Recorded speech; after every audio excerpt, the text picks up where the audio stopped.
HTC hasn't been doing so hot lately. The Taiwanese manufacturer was once a king in mobile devices, and after some moderately received devices over the past couple of years, its Android smartphone market share now barely makes a dent. Still, the company refuses to give up and is sticking to its guns more than ever. This year's flagship refresh dropped the One moniker, which began with 2013's One M7. Progression from last year would have led to the One M10, but HTC went for simplicity and just named it 10.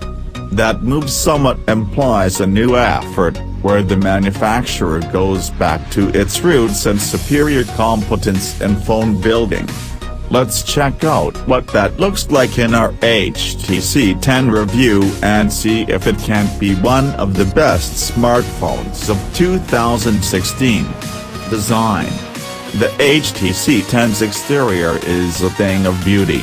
If you think it looks good in promo pics, you'll be even more impressed when you get your hands on it. The build screams premium, refinement, and expertise. HTC has been at metal unibody smartphone construction since the One M7 in 2013. Despite the company's financial woes as of late, it has still been able to progress and show the industry how smartphone building should be done. Speaking of the One M7, you'll see some similarities when you turn the 10 over. The layout of the horizontal plastic lines, used for antennas, and the circular camera fitting make for a striking resemblance, and it even comes with the same glacier silver color offered back then. But when you get up close and examine the details, it's clear it's not the same phone. First and foremost, that considerable chamfer stands out like a sore thumb. The trim may not be for everyone, but it's not very invasive either. It's more subtle in person because of a semi-matte finish, but it's still reflective enough to look like something special. The chamfer also makes for a nice curvature for your fingers.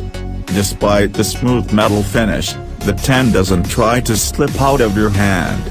On the sides, you'll see the plastic lines wrap around and a smaller chamfer transition to the front glass.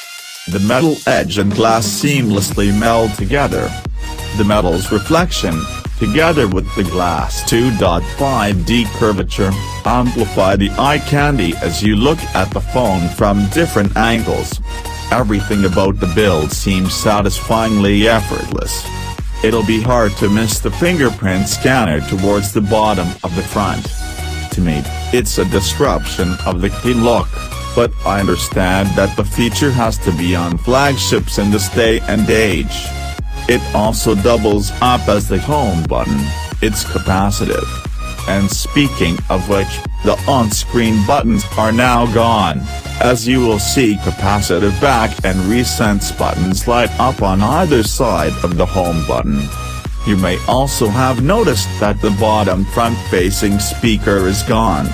Yup, to make room for the fingerprint scanner, HTC moved the speaker to the bottom of the phone. Don't fret though, sound is still alive and well. We'll get to the audio discussion shortly. Also on the bottom, HTC keeps up with the times with the newest USB standard, Type-C, which bring a reversible connector. And on the top, we merely have a centered 3.5mm headphone jack. There's also a matte, plastic strip lined across it, additionally, for antennas, which we're glad is pretty covert. Performance. Like its top-end competitors, the HTC 10 also packs Qualcomm's latest and greatest beast of a chipset, the Snapdragon 820. It has a quad-core processor, big boost in graphics from the previous Snapdragon 810, and a whopping 4GB of RAM. In short, the HTC 10 needs through processes and graphic-intensive games like no tomorrow. User interface, UI, navigation is very smooth. That said, a stutter does slip in here and then, but it's very minimal. I'd still give the Nexus 6P the crown of most battery response. You should also have no problems storage-wise. The 10 comes with a minimum of 32 GB on board, and you can throw on an additional 200 GB via microSD card. You pop out the tray from the side. There's also a decent amount of battery capacity, at 3000 mAh. The HTC 10's battery life doesn't bust any records, but it should get most people through the day. If not, fortunately, that brand spanking new USB Type-C port also packs Qualcomm's newest quick charge standard, QC 3.0. This allows you to charge from an empty battery to 80% in about 35 minutes. The fingerprint scanner is as responsive as they come. You don't have to press the power button first. HTC allows the home button to wake the screen, which then toggles the scanner to read. Although, in my use, I did wake the screen unintentionally more times than I would have liked, so I turned the setting off. Many HTC fans may like to know how well the new Boom Sound dual speaker setup works, now that the bottom front speaker moved to the bottom of the phone. To solve the asymmetrical problem, HTC saw it fit to let the speakers handle their own frequency ranges. The top earpiece outputs mid to higher frequencies and the bottom speaker handles the lows. It's an interesting setup and not like anything we've seen before. I'd call the external audio a success in experience, though it's not as brilliant or loud as the preceding dual front setup. It definitely beats out rear or mono bottom speakers by a far margin. But that's not all. The 10 has audio prowess within as well. Your headphone jack will be connected to a dedicated digital-to-analog converter (DAC) within, as opposed to the standard sound processor of the chipset. It can output 24-bit hi-fi quality, which is something that not many smartphones feature. Additionally, HTC includes software support to tune your own audio profile, using some hearing tests, to perfect the playback, an enhancement from Dolby Audio. Display. HTC has long been strayed from the herd and been using Super LCD panels on its flagships, and the 10 is no exception. SLCD panels continually develop as well, and this time we're up to SLCD 5. Be that what it may, this is a superb quality display that can stand up with the competition. The contrast is well done for an LCD display, blacks are deep and colors are vivid. I will say, based on my Samsung Galaxy S7 review, that Samsung's AMOLED panels have an edge in brilliance and brightness, but the SLCD 5 isn't far behind. The images maintain that even extreme viewing angles, although there is a slight color shift. The 5.2 screen size has a QHD resolution pixel saturation, so the viewing experience is as crisp as ever. Camera.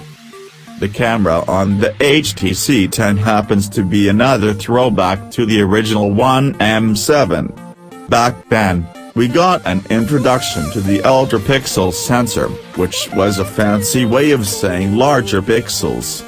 Only, that move took a sizable toll on megapixel count. That problem is finally solved with the new 12MP ultra-pixel sensor on the HTC 10, but the delay has allowed the competition to catch up with larger pixel sensors. How does the 10's camera stack up? Fabulously, in my experience. Its considerable 1.55 micrometers pixel size, together with f/1.8 lens aperture and optical image stabilization (OIS), means that HTC's camera is a force to be reckoned with. The superb quality is maintained whether indoors or outside, and in any lighting condition. Here are some camera samples, although I will give Samsung the edge in capture speed. Even though the 10 uses a quick laser autofocus, Samsung's lightning-fast dual-pixel focusing system is the one to beat. However, HTC one-ups Samsung on the front.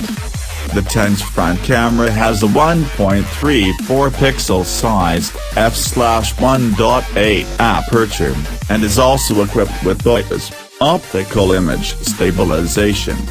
If you're into selfies, this is your phone. Software. HTC has been gradually toning down its custom user interface, UI, known as the Sense UI. It's still noticeably present, but it now adds to Android instead of covers it. Therefore, you'll be able to see Google's material design goodness shine through here and then, in things like the drop-down panel, recent apps carousel, and folders. Speaking of which, we're looking at the latest Android 6.0 version, aka Marshmallow. It'll be easy to find where Sense adds its own style. The app drawer has a page grid layout. The lock screen provides shortcuts to the bottom for apps that you assign on the home screen, and HTC's news aggregating widget, Blink Feed, dominates the most left panel, which you can turn off if you wish. The nice thing about Sense is its classy style. Those aesthetics are still present on the 10, but it's now meshed with Google's style as well. Part of this effort means that HTC is no longer throwing in redundant apps, which Google has a solution for. So the custom browser is replaced with Chrome, the gallery is replaced Google Photos, and the same goes for the calendar and calculator. Though, there are a couple exceptions, like HTC's clock and messaging apps. Final thoughts. I come out of my HTC 10 experience very positively. HTC did so many things right, and the phone delivers quality through and through. The exterior is impeccably built with fantastic feeling metal, the 5.2's LCD screen stacks up with the best, the camera fights the light conditions like a champ, and the software is speedy and efficient. The phone is boosted even higher by a quick charge 3.0 USB Type-C port and hi-fi audio in and out. The design can be refined further by reducing bezels and the camera hump, but these are minor complaints. You can't go wrong with the HTC 10.